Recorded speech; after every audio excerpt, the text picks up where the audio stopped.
Salam alaikum wa rahmatullah wa barakatuh. Bonsoir mes amis, bonsoir.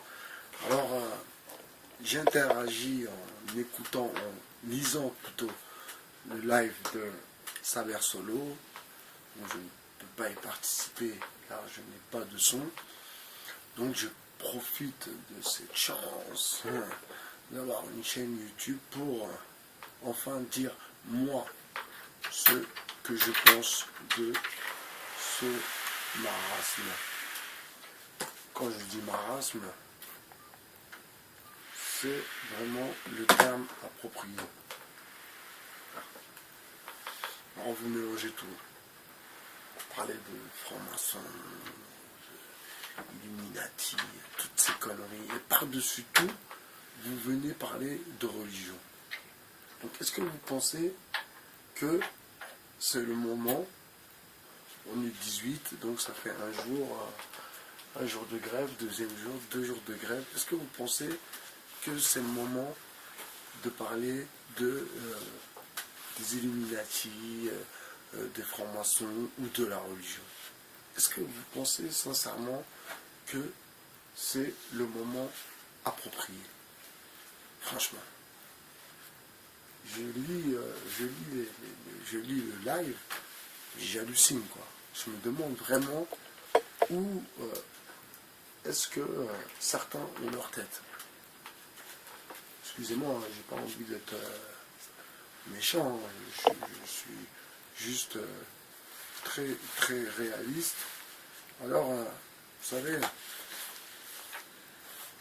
on va éloigner le diable de notre entourage, qui s'éloigne de notre entourage. Mais bizarrement, je ne sais pas si vous avez constaté, tout le monde, et de plus en plus, et encore plus maintenant, fait du décryptage, parle du diable, des choses macabres, des choses tordues de cette société. Vous ne comprenez pas que c'est quelque chose qui est là, bien au contraire, pour nous diviser et pour nous disperser. Et je pense pas que c'est le moment, que vous avez du temps à perdre à écrire, oui, les francs-maçons, oui, les loges maçonniques.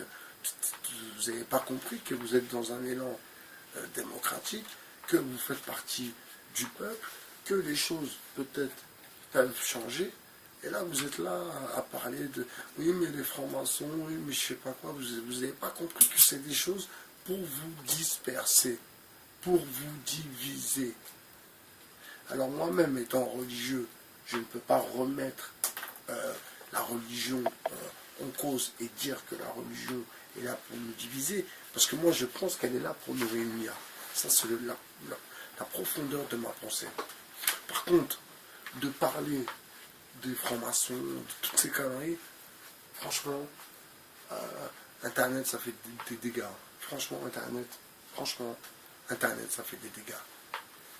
Tellement on vous met dans un truc oui, mais les francs-maçons, oui, mais les serpents, les reptiliens, les signes, toutes ces conneries-là, que vous perdez, et vous perdez un temps fou. Au lieu de dire oui c'est comme ça, on va faire comme ça, on va s'organiser de la sorte, oui on va tous là. Je vois, il n'y a rien, il n'y a pas de proposition, il n'y a rien de concret.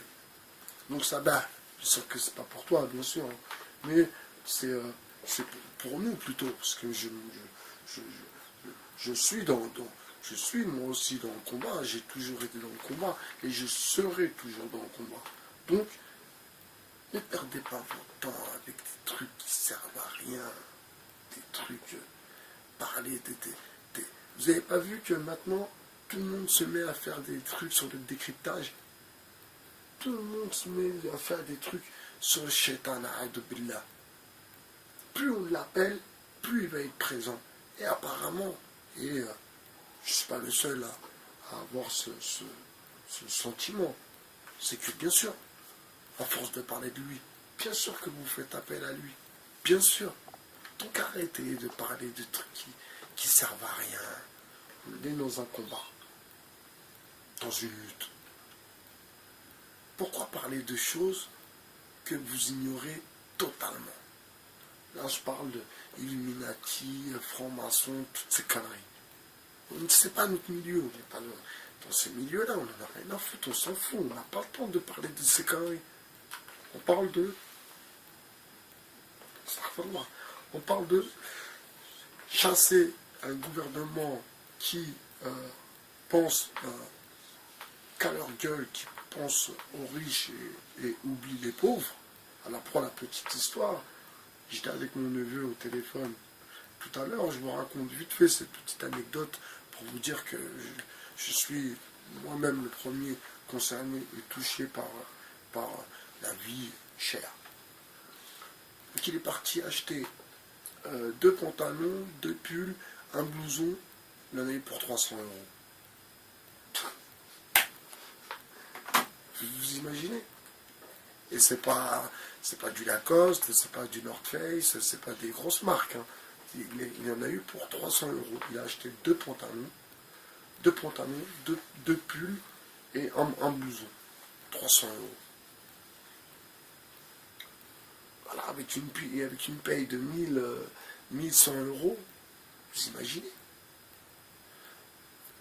Alors là, pour le coup, je vais m'attarder sur la banlieue et sur les gens de banlieue et sur l'impact nocif que justement cette crise, cette misère a sur la banlieue et sur les parents de la banlieue. C'est pas que les enfants.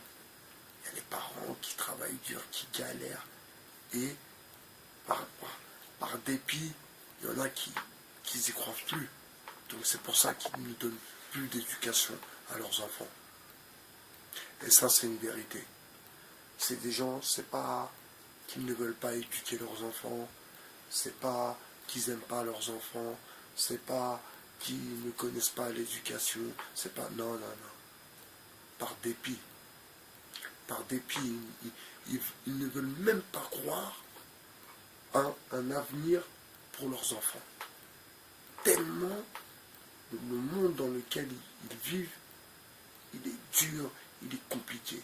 Tellement ils se cassent la tête à travailler pour une misère, à habiter dans des logements sociaux, à habiter dans des cités, des quartiers, des trucs de galère, qu'ils ne veulent même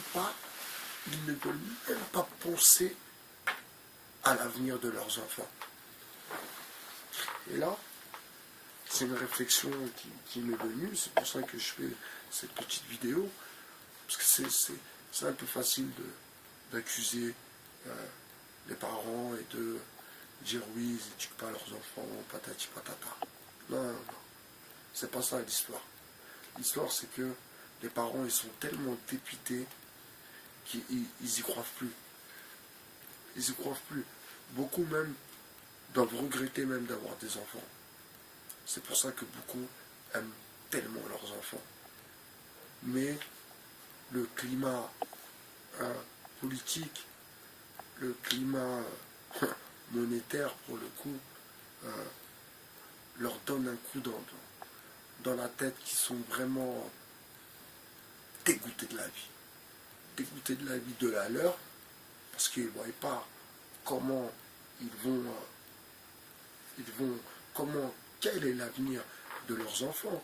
Imaginez-vous pour une famille, pour une femme, pour un couple qui a des enfants de, je sais pas, on va dire de 3 jusqu'à 12 ans, 13 ans, avec la mère ou le père qui ne travaille pas, qu'une paye qui rentre à la maison. Vous imaginez la prise de tête? Qu'est-ce qu'ils vont devenir mes enfants?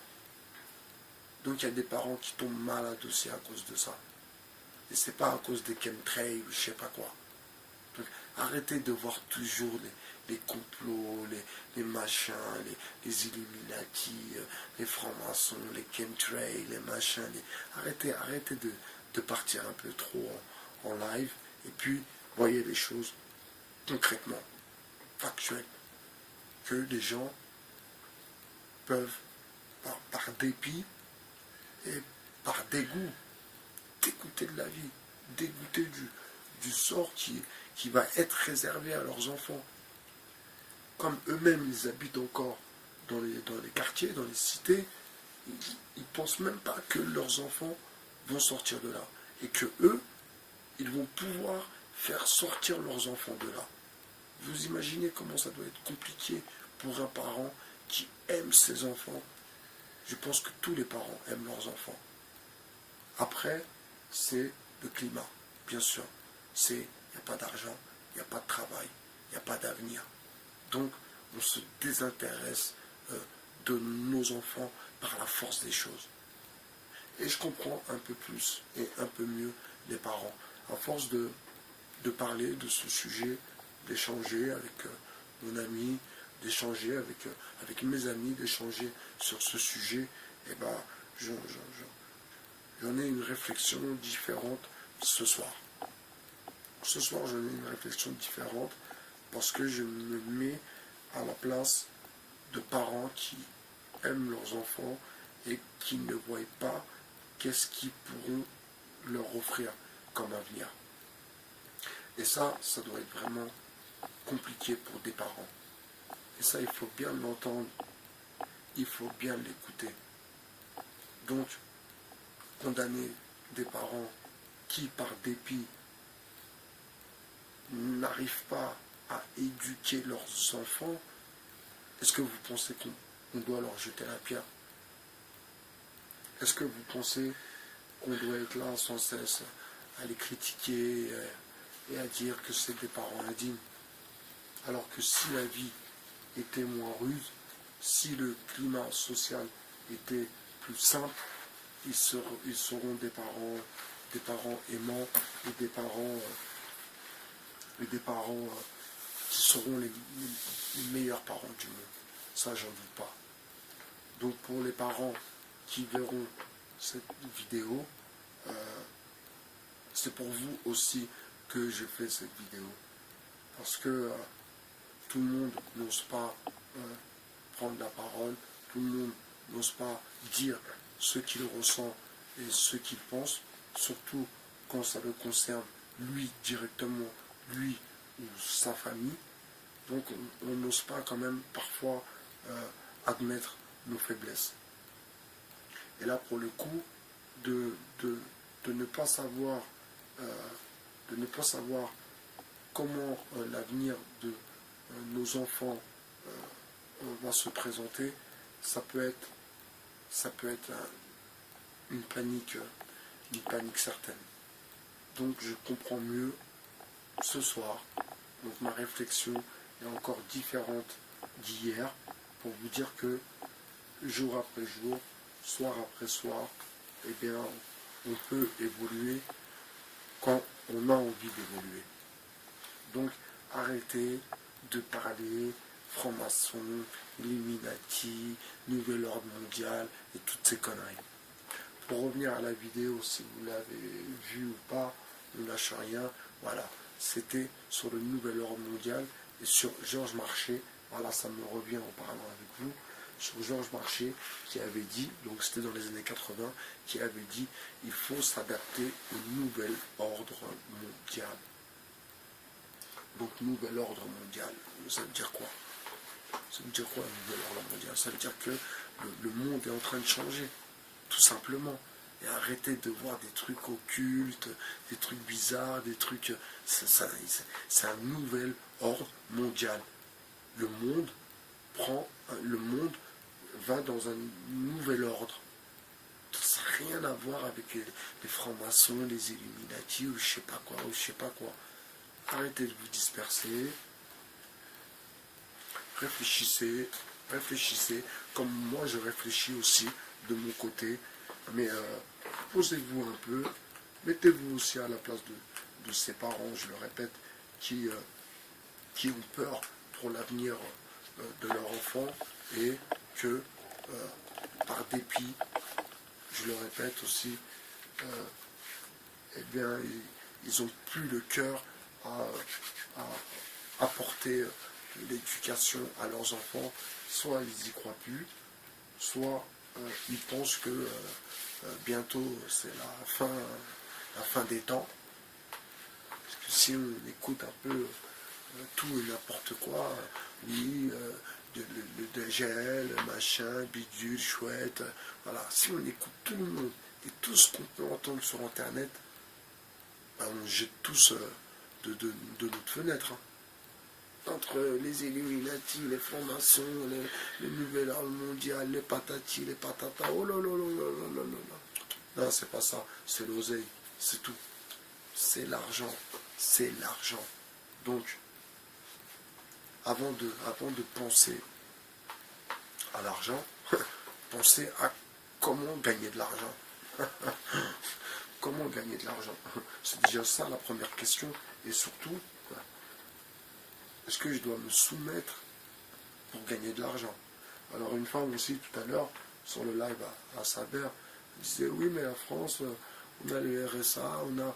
Il faut arrêter de croire que le RSA, la sécurité sociale, que c'est le bout du monde. Hein. Il faut arrêter un peu avec ça aussi. Arrêtez de croire que la France, c'est un pays super mortel, parce qu'on donne le RSA et parce qu'on donne le pass Navigo et à la sécurité sociale. Il faut arrêter un peu. Il faut arrêter avec ce faux délire aussi. Ça veut dire qu'on n'avancera pas. Si toujours on se dit, oui mais nous on n'est pas à plaindre, on a le RSA, oui il y a des pays où il n'y a pas le RSA. Mais oui mais il y a des raisons. S'il y a des pays où il n'y a pas le RSA, il y a des raisons. Soit c'est une dictature, soit c'est une monarchie, voilà, il y a des raisons. Et ça s'explique. Il y a une explication. Donc arrêtez un peu vos prises de tête qui servent à rien et vos discussions endiablées pour le coup. Endiablées. Billah, j'éloigne le diable de chez moi, de mon appartement et autour de moi, je l'éloigne. Et arrêtez d'en parler toujours. Comme tous ces gens maintenant qui font des décryptages sur le Shaitan, sur les trucs maléfiques. C'est ça, ça devient à la mode maintenant. Tout le monde fait des décryptages, tout le monde fait appel au diable, parce que toujours parler de lui, c'est faire appel à lui. Toujours parler de lui, c'est le ramener toujours à nous. Je sais pas moi, parler de Dieu. Parlez de Dieu et parlez pas de différence dans les religions. Oui, non, mais la France, les catholiques, oui, non, une religion c'est universel, une religion. Une religion c'est universel, une religion. Il n'y a pas la France, elle n'est pas catholique. C'est quoi ces conneries? Qui est-ce qui vous a dit que la France était catholique? Qui vous a dit que, je vais prendre un autre exemple, qui vous a dit que l'Arabie Saoudite était musulmane? Ah bon, ah bon. Qui vous a dit ça? Vous avez vu ce qui se passe là-bas? Vous avez vu la guerre qu'ils font au Yémen? Ça c'est pour Monsieur Charles Ferré. Ça c'est pour vous, monsieur. J'ai lu votre commentaire sur les Saoudiens et sur la guerre au Yémen et sur un commentaire que vous faisiez à monsieur Mohamed Mati. Bien sûr que ce qu'ils font au Yémen, c'est scandaleux. C'est un scandale, bien sûr. Mais ça, les gens, ils n'en parlent pas. Les gens, tout le monde n'a pas le truc de prendre une caméra et de parler et de dire ce qu'il pense. Alors peut-être autour de lui, avec ses amis, peut-être qu'il en parle, mais ils n'en parlent pas devant tout le monde et pour tout le monde. Mais bien sûr que c'est terrible. Et bien sûr que nous condamnons cette guerre au Yémen. Cette guerre, c'est même pas une guerre, c'est un génocide.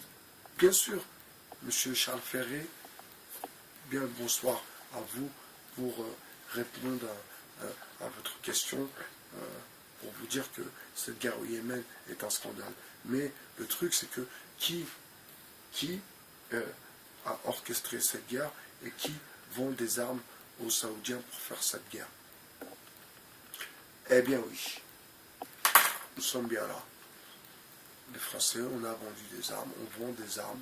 Donc les Saoudiens avaient déjà des armes françaises pour le coup. Donc, M. Charles Ferré, en parlant de la guerre au Yémen, bah oui, c'est votre président, notre président, parce que je suis français moi aussi, donc c'est notre président, ou notre président, même si c'est celui d'avant, qui a vendu des armes aux Saoudiens. Donc après c'est bien beau ils viennent ici, font les cacous, tout le monde les respecte, tapis rouge. Donc c'est des mange-merde. Quand il y a de l'argent, tout le monde baisse les bras. Mais moi je baisse pas les bras. Parce que tu aies de l'argent, que tu n'aies pas d'argent, si tu me respectes, je te respecte. Que tu aies de l'argent ou que tu n'aies pas d'argent. Alors déjà, si nous verrons les choses comme ça, déjà, je pense que les choses seront différentes. Bye bye, cher sur votre 2.0. Je vous souhaite une bonne soirée et je vous dis à très très bientôt. Hasta luego, amigo.